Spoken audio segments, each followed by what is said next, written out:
Hey guys, it's Carey Gatto here from Keller Williams Realty in Cambridge, and I am with Rick Scherer from Ontomortgage and Liz Barletta from Legris Law. Hey guys. Hey, how are you? Hey. I'm good. How are you? Amazing. So we're here for some home buying advice and tips in this crazy market in Greater Boston. Do you guys want to? I guess I Get the already ball. introduced you a little bit, didn't I? Yeah. Rick, want to say a second about you? Yeah. I'm Rick Scherer with Ontomortgage CEO. Ontomortgage is a Boston-based company that helps walk clients through the home buying process. So really excited to be here with you guys and answer some of the top 4 or 5 questions that everybody's hearing so that we can kind of bust some myths and really educate some people, in the next 25, 30 minutes or so. Awesome. Liz. Yes, I am Liz Barletta. I am a real estate attorney with Legris and Associates, and I'm excited to be here with the both of you. It's been a while since I've seen you both in person, so it's nice to see your faces and be part of this with you all. And maybe, Carey, if you want to get the ball rolling, one of the questions I feel like I get the most from home buyers out there is, when do I actually hire an agent? What's involved with it, and when should I get started? Yeah, that's a great question.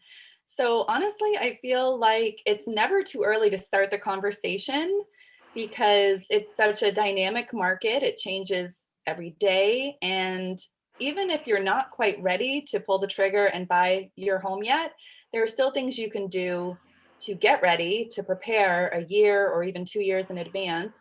And it's never too early to open up that dialogue and lean into your agent and into the resources they might have for you. I know I do webinars on a regular basis, so I always have information available for people who want to make a smart financial decision around buying a home, and things like that. There might be contacts and things that I can offer a buyer as well. But when it comes to actively, shopping for a home, you do want to be pre-approved first so that you know the budget you're working with. And when you fall in love with a home, you know you can afford it and you can put in a really strong offer. So you would want to talk to Rick first. Yeah, I'll piggyback off of that because we have a lot of people that call us and say, I've fallen in love with a house. So now, let's figure out if I can afford it. We want you guys to start that process in the opposite way. So certainly getting with Carey and a real estate agent up front when you start to have that itch about what does homeownership look like is smart.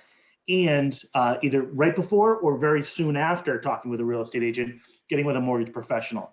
One of the things that we'll ask you for up front is what's your comfortable monthly payment. So if you don't know that, that's really something it's really good to pay attention to or start to have a dialogue with anybody in your life that has an impact in that. Because once we have that number, now we can start building what that purchase price might look like, that price point you're in. Because the one thing you don't want to do is start looking at a price point that's out of your budget, or sometimes even worse, looking at properties that are way under your budget, right? With mortgage rates being as low as they are right now, people have the biggest buying power they've ever had in their since we've tracked interest rates. So it's really important to get. I always say it's never too early to get pre-approved. Certainly never too early to talk with a real estate agent. Just to kind of chat about that really quick, Rick, I love that the way you just talked about the beginning process of the mortgage is what do you feel comfortable paying, and kind of working backwards from that, where I feel like we work with a lot of different mortgage lenders in the industry, and I feel like the majority of the time it's like, this is how much you can afford, versus going from the backwards. And then people come, get either house poor where they are now strapped and they can't go out to eat anymore. And, because they don't have that comfort level. So having that strategic conversation, I think is huge. And that definitely makes you stand apart from others. Yeah, you hit the nail on the head. So 9.5 times out of 10, the lender will always feel more comfortable with a higher number than the person applying. So the first thing you want to do is really get comfortable around what that number is. And then we reverse engineer it, right? Mm-hmm. We say, okay, if it's $2,000 a month, right? Okay, based on this interest rate, here's your loan amount that you can afford. Oh, you can put, $25,000 down. Let's add it on top of that. Okay, well, hey, based on what you're telling me, that $450,000 mark is really where your sweet spot is, and we can start. Because doing it the other way, people start to justify themselves why they can afford another We'll stop going to Starbucks. We'll stop, we won't eat out so much. Right. You're not going to do that. Or why limit yourself? So get really clear on that comfortable monthly payment. And then a good loan officer will be able to really tell you what that translates to as far as the price range goes. Yeah, that's huge. I think it makes you stand apart, because that's not how the majority of people do it out there. And one of the things I feel like is something that you both touched on, Carey, start to have a conversation with me as soon as possible. I feel like a lot of people think, oh, I'm not going to be ready for a year, but a year could be a great amount of time for you, Rick, to get involved and guide them to maybe clean up their credit or something that could then make them help them buy more, right? Yeah, I had a client actually just recently who, was actually with a real estate agent for 6 months, driving around, found that house, and then said, "Oh, maybe I should go get pre-approved."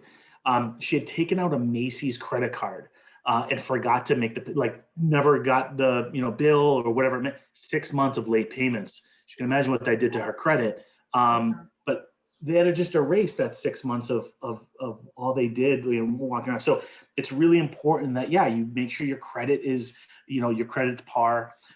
One thing I'll share with a lot of people that confuse a lot of people is our credit scores are so readily available now. People can go to Credit Karma, freecreditreport.com. My Bank of America credit card statement shows it. But what you have to understand is that's your consumer credit score. In other words, it's a different weighing model than what a lender is going to see, right? Same data, same balances, all that, but the weighing model is different. So when we pull it on the lender side, it could be totally, usually they trend 20 or 30 points, but if you have a 720 on your consumer score, but you have 680 on your lending score, there might be some work that has to be done there. So always, it's never too early to get pre-approved to check all that stuff. I didn't realize that, but I remember when we worked with you, Rick, to buy our home back in 2014, you actually gave us some tips of things we could pay down, like car loans and credit cards. And you told us to the dollar how much to pay off in order to improve our credit score, which in turn improves the interest rate that we got. So I mean, that to me, I found that so amazing, because when you think about the thousands of dollars that has saved us, over the life of the loan, and just by paying a few $100s here and there, that's an amazing, powerful thing that you can do. Yeah, it comes from a mortgage planner type of outlook on it, right? We don't just take your credit score and say, okay, here's your interest rate. It's like, hey, we've run an analysis, and if you pay that Chase card from $1,000 to $472, we can report it, and you can get 20 points on that. Or your buying power can open up if you pay your car loan down to 10 payments left. So if you pay $800 more on your car loan, then I don't have to worry about that payment anymore, and you can afford, where you want to be. So, definitely, credit is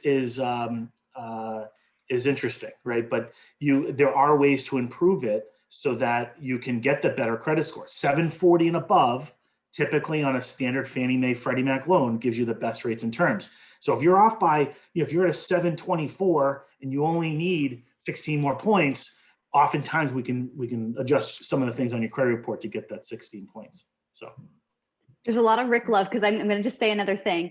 I love the fact that you just said that you come from a mortgage planner perspective. You're just not a loan originator. You are a mortgage planner. You are actively interacting with a client to get them the right mortgage for their plan in life. So I think that's huge.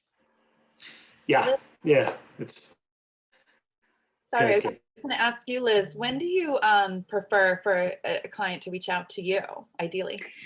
Great question. So for those of you who are out there who've never bought a home before, generally, I think that the majority of people don't realize attorneys get involved in the process. And so I would say the majority of the time we are getting involved once that offer is accepted, because typically when the attorney gets involved, in sort of an active role in the process is when the purchase and sale agreement needs to be negotiated. So that's that second legal document that needs to be signed, the first being the offer, the second the purchase and sale. So from our perspective, I prefer, if and at all possible, for clients to be introduced to me even before the offer is accepted, at that sort of planning stage. Because as I tell clients whenever I call them to introduce myself, your offer gets accepted and 1,000 things all happen at once. You're calling up, inspectors, Right. you're calling insurance, all these different things. It's nice to have that team already set up. Where okay, Liz is my attorney, Rick's my lender, let's do this. I just think it makes clients experience a lot more sort of calm in what can become super crazy. But again, I would say typically it's once that offer is accepted, because that's really when our job gets started. But especially nowadays where offers can be crazy and very intricate and a lot of different contingencies get added or people tweak language. I'm also super happy to review the offers. That also sometimes gives clients some comfort level when they're maybe waiving something, but adding a special addendum. So I'm happy to review really at the very beginning of the process once offers are kind of being prepared. That's a But that great being idea. said, Carey, today I feel like it's such a crazy environment. When COVID started, I feel like people were like, oh my gosh, we're never gonna sell a house again. And now it's like, there's no houses to sell because everyone's scooping them up. So it's such an interesting market. How have you been able to sort of make offers competitive, or what have you seen out there that's really been, not to share all your secrets, but what have you seen that has been helpful for buyers out there? Yeah, well, one thing I always like to do, and the inventory has been short for many years now. It's exacerbated now, but this has been an issue for quite some time. And one thing I like to do, if at all possible, is try and avoid the competition altogether by locating a property that is off market or pre-market for my buyers, which I've been successful in doing sometimes by using agent networks and also directly contacting owners in neighborhoods that the buyer really loves. And sometimes we can turn up an off-market opportunity that way. Another thing is when listings have been sitting on the market for even a month or more, they start to look stale to most buyers and they're not even looking at them. So most of the time, those are actually just overpriced. It doesn't necessarily mean there's anything wrong with the property. It's just they've been listed too high. And sometimes those are opportunities for a smart buyer to come in and negotiate the price. Sometimes it's a point of pride with the seller. They don't want to do a price reduction, but if they get a good offer, they'll consider it. So that's a couple of things to avoid the competition. But if you are in a competitive situation, then we can talk about things like an escalation clause, which means that you make an offer at a certain price, but you have some language in there stating that you, the buyer, will increase your bid up to a maximum by $1,000 or whatever amount you want over the next highest offer. So it kind of ensures that you're not grossly overpaying for the property and that you're only paying $1,000 more than the next highest offer. And of course, with that, it's contingent on seeing proof of that offer. So you would have to see a copy of that offer with the names blacked out. But that can be really useful because some of these bidding wars get crazy and people are just bidding unrealistic numbers. So you want to make sure that you kind of have some leverage, you keep some leverage in that situation as a buyer. And then other than that, there's ways that you can modify the contingencies. Typically, there's an inspection and a mortgage contingency in the offer. You can waive the inspection contingency, or you can add a buffer and say you'll pay up to $5,000 or $10,000 of repairs, before you have the right to withdraw or renegotiate the price. Or you can do an inspection just for informational purposes only. And that way you can still withdraw, but you would risk losing your first deposit of $1,000. So that takes a lot of the risk off of the seller. It makes it much more attractive. So those are some of the tricks that we have up our sleeves. Yeah, I'll piggyback just off of on the lending side of things. What I would strongly recommend everybody to do is have your team in place. So, for first time, especially for first time home buyers, you can try to pick your own team. I'm going to pick my own lender. I'm going to pick my own agent. I'm going to find a real estate attorney. I'm going to put everybody together. And what I think will happen at that point is that buyer becomes the focal point of all the questions, right? This is your first time doing it, but now the lender's trying to find out where your purchase and sale is, and you have to go to.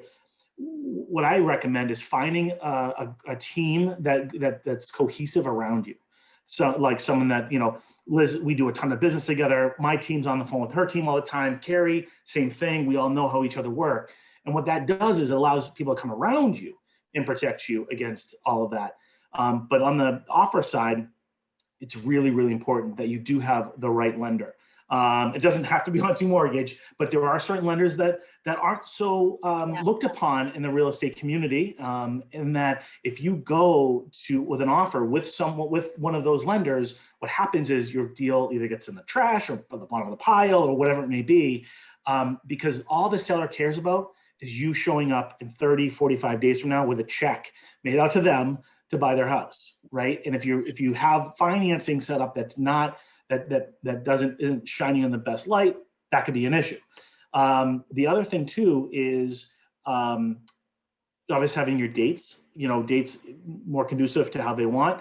But one thing that we do, and a lot of lenders I don't think do it, is we call every listing agent on behalf of our buyers and say, hey, listen, I'm calling you about John and Sarah. They're the strongest in my pipeline. They're really well qualified. You won't have to worry about financing, and if there's 10 offers and, obviously price matters, right? So if you're up on the top, sometimes they don't even call around. They go, hey, heard from the lender. Hey, buyers, hey, sellers, this one is a good deal. You have to throw the kitchen sink at every deal. You're doing the letter, talking about what you're going to do with the property. And again, having a great attorney that's going to work well with the other attorney is huge too. So definitely make sure your team and then your whole package. One last thing I'll say, because I've heard about this 3 times in the last 2 weeks, is when you go to the open house, be extremely nice, be extremely friendly, and be memorable to that listing agent. I just had friends who got accepted on an offer just because they showed up, they were enthusiastic about a property, they were talking about how they were going to make this house their own. That agent was rooting for them, went to the seller, and they got the deal because they weren't, they weren't nitpicking stuff. So anyway, true. yeah. Yeah, I mean, that's something I would even put in the letter, the cover letter. The buyer has a great team around them, and people in this market know you guys. They know Liz Barletta and Rick Scherer, and they know that ensures a smooth, successful transaction, and that carries a lot of weight. You come in with an unknown lender or an unknown attorney, it's going to, raise some eyebrows. Especially in multiple offer situations where you could have literally very, very similar terms all at the top of the list. But that one phone call from Rick or, that rapport that was made, that could just literally solidify it, which is remarkable. But that again, it's taking that extra step. Yeah. Liz, I got a question for you, because this is one that just drives me crazy. There's a ton of attorneys out there. You got litigators, you got divorce attorneys, you've got, estate. There's so many different types of attorneys, and sometimes they don't always stay in their own lane.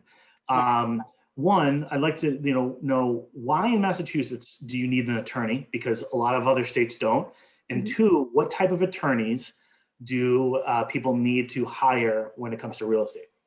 Great question. So yes, it's an incredible phenomenon. Everyone, once someone gets an offer accepted, they have a family attorney, the family friend, maybe who the parents used back 20 years ago when they bought. Attorneys for the most part are all smart, capable human beings. However, having someone who actually lives and breathes real estate, conveyancing, residential real estate in particular, is so important. Recently, I actually had a deal that unfortunately, we're always in the business of trying to keep deals together for the benefit of our clients. But sometimes you have these attorneys who are litigators, or they don't look at these documents very often, and they think they make a bigger deal of a clause that they shouldn't necessarily make a big deal. And a deal recently, unfortunately, fell apart. because this attorney was not even listening to their clients either. They just wanted to, they had to have this clause. And it was a bad clause for my client, and it didn't work out. And at the end of the day, I bet that attorney didn't even talk to the client to really find out, like, this is what this clause is. Do you really care? But anyway, it's so important to have that sort of residential real estate focused attorney. On the point of having an attorney involved in general. So I'm actually from Miami originally. Miami and Florida, they have title companies. We're only a handful of states that our legislature has decided that the act of a closing is what's called the practice of law. It's not just, a contractual act. It is in fact the practice of law. So that's why attorneys are involved. And so we must be hired by the bank to close any loan. The majority of the time, though, we act sort of in a dual capacity where we're helping not only the bank in its closing and researching the title and doing all those things for the lender, but also acting as the buyer attorney in conjunction at the same time, where we would negotiate the purchase and sale agreement, track the important deadlines, be the sort of the ability for somebody to pick up the phone and call us or text us with a question, sort of being that person to hold their hand through the process. A lot of times we get asked, especially for people who maybe are first-time home buyers and their parents haven't bought for 20 or 30 years, where in the past it was not customary to have an attorney for the bank to also assist the buyer. People would generally have their own independent attorneys. But nowadays, I would say 99% of the time, I'm working in a dual capacity where I'm working with the buyer's bank as well as them. And that's because our legislature has decided that is the conflict of interest is so minimal, since both parties' goals are the same. You want to close with a house that has a clean title. You want to close on time. Of course, in the event that there would be a conflict that would arise, we would have to recuse ourselves from representing one of the sides. But in my 11 years, it's never happened. So the benefit, especially for first-time home buyers and anyone really, if they want to save some money, is a majority of practitioners, when they're representing both the buyer as well as the bank, will sort of give a discount on some fees as well, which is anytime you can save a penny, it's super helpful. So I hope I answered that. No, it was question. Perfect. No divorce attorneys, no litigators, none of them. I sold a property, and the buyers went with Uncle Joe's referral, and he didn't know the law, didn't know real estate law. Now, the thing about real estate law is, Liz, over the last 11 years, you've collected all of these addendums that you add, right? So when we submitted the purchase and sale over to the other side as the seller to the buyer, they stamped it with approval and said, you're all set. I go, no. This can't. I almost wanted to call the buyers and go, no. Can you just add something, protect yourself in some way? Nope, because they didn't understand it, right? So, obviously nothing happened and it was a fine transaction, but the experience that you guys come when you live, breathe, and sleep it every day is just. No, and also just cost. So I think a lot of people say, well, it's a family friend. Of course they're going to give me a discount, or I'm going to get and I've had, I had a client who actually bought with me the second time around, and they told me a horror story from when they first bought. They used, Uncle so-and-so's attorney, and after closing, they got an hourly bill for like $5,000. And that's a shocking number for practitioners, because for the most part, I'm not going to say everyone, because there are some attorneys who are real estate focused and still charge hourly. But the majority of us will charge a flat fee. So from the very beginning what it is you're going to be paying us. So that way it's not a shock. So imagine thinking, say, okay, well, I'm trying to collect all my pennies to make sure I can, save up for whatever improvements I want to do in the future. You go with the friend's attorney or the family attorney, I should say, and you get a $5,000 bill after closing. Crazy. Yeah. Absolutely crazy. Carey, I got a question for you, because this is one that I do a lot of education around when clients come to me. So a lot of buyers will come before finding a real estate agent, and they'll often say, well, I'm just going to go right to the listing agent. I'm going to go, I might get a better deal, and they don't understand that by doing that, they lose a lot of protection. And I do a lot of education around why you should have a buyer's attorney. can you just educate everybody why, buyer's attorney is so important right now, especially with all that's going on? You mean a buyer's agent, right? Did I say buyer's attorney? Yeah. Yeah. Buyer's agent. Yeah, no, definitely. So, I mean, the listing agent, they're literally being hired, and they have a fiduciary responsibility and a legal responsibility to protect the interests of the seller. That's what they're doing, and they're trained negotiators, And so when you come in as a buyer and you're expecting to work directly with a listing agent, you're basically you have no one on your corner, and you're basically just kind of putting yourself in the lion's den in a way. So there might be things that would have been uncovered had you had the buyer's agent working with you on your due diligence in the house. um, and the negotiation part of things too is really important to remember. When you're negotiating a transaction that's hundreds of thousands of dollars, it can get emotional, and it does. It's probably one of your biggest assets, if not the biggest asset that you'll have. And so it's really helpful to have that negotiator who is working on your behalf at arm's length from the transaction, that's not emotionally involved, to help you with that. And someone that knows the market intimately, that can provide you with strategies to help you get the home without overpaying, and on your terms, and protect you throughout the entire process. So I think having a professional third-party negotiator is critical. Even as an agent, if I were buying my own home, I'd want an agent to help me, because I don't want to be the buyer and the agent at the same time. It's like having two jobs, right, at the same time on top of what you're doing in your regular life. And I did. Last year I bought a home and used a buyer agent. So yeah, I think you have to remember, the listing agent, it is their job to make sure the seller gets their highest price. And that might mean not working in your best interest. You're just a customer to them. You're not a client. So there's definitely a conflict of interest. And if you have the right buyer agent, then they're going to actually save you money on the purchase and add value, not take it from you. So. Carey, one of the questions, just to piggyback on that, how should people interview buyer agents? Now, to become a real estate agent, you have professional, like full-time, this is where they, create their wealth. And you have some part-time agents, people that just kind of do it on the weekends and aren't fully in. How would someone, besides just going right to you and hiring you, how would you advise them to interview buyer agents? Yeah, so I would definitely interview them and ask them some really good questions. Make sure that they're full-time.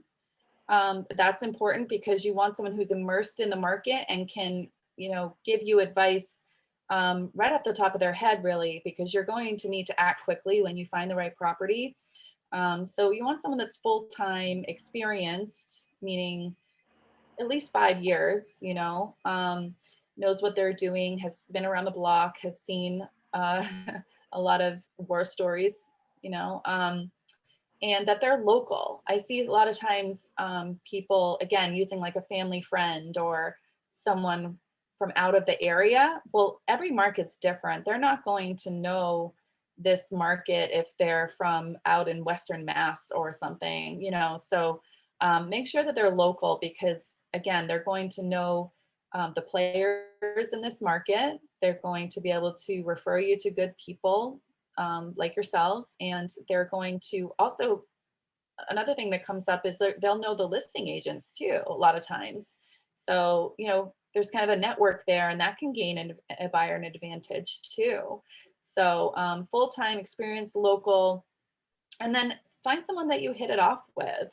They have to have a good track record, but also a good rapport, so that when you're going through this sometimes very emotional process, you feel comfortable and confident talking to them, and yeah, someone that has got your back and that you can trust.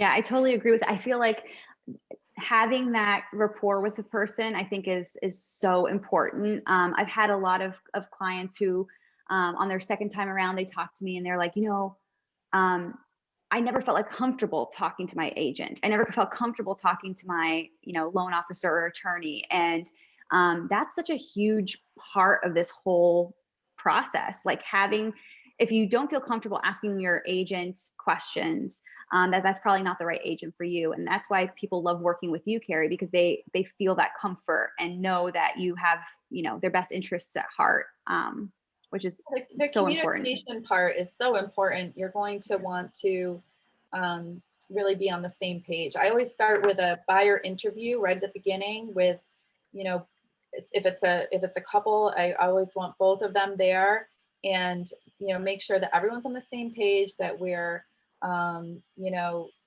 definitely just on the right track together, because again, people get nervous, excited, anxious along the way, and so we have to be aligned.